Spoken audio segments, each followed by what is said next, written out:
report that potentially the U.S. is looking at diverting some munitions, air defenses that were meant for Ukraine to the Middle East. Is there any accuracy to that? Is that something you're considering? Well, I'd have to ask you, but we do that all the time. You know, we have tremendous amounts of ammunition. We have them in other countries, like in Germany and all over Europe. We have, you know, we're packed.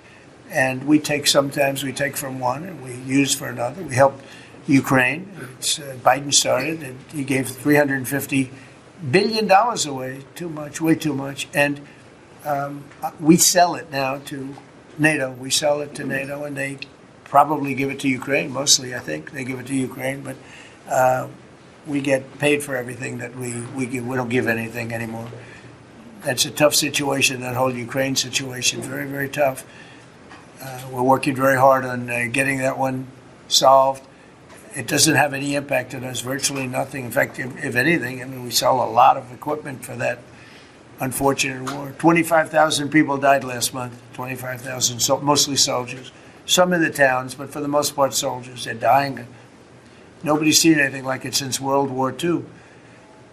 It's a terrible situation, and hopefully that's going to get settled. You know, I settled 8 wars. And many of them, I think, were more difficult than this one. In theory, they were more difficult, but there's tremendous hatred between President Putin and President Zelensky. Tremendous hatred. I've seen it before, but I've never seen it maybe to this extent. And I think that's calming down a little bit, and I think we have a chance of getting it done.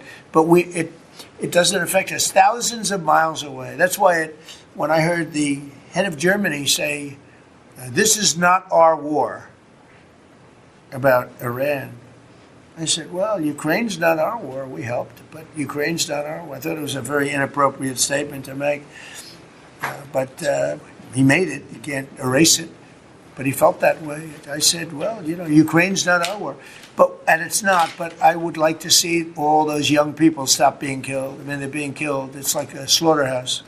What's happening there is horrible. 25,000 on average. 2 months ago, it was 31,000 people died in 1 month, Marco, right? I said, it's getting crazy. It's getting worse. Think of it, 31,000 soldiers, both Russian and Ukrainian, died 2 months ago, 25,000 last month.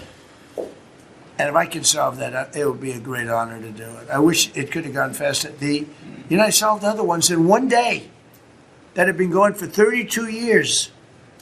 We stopped one that was starting. It was already started.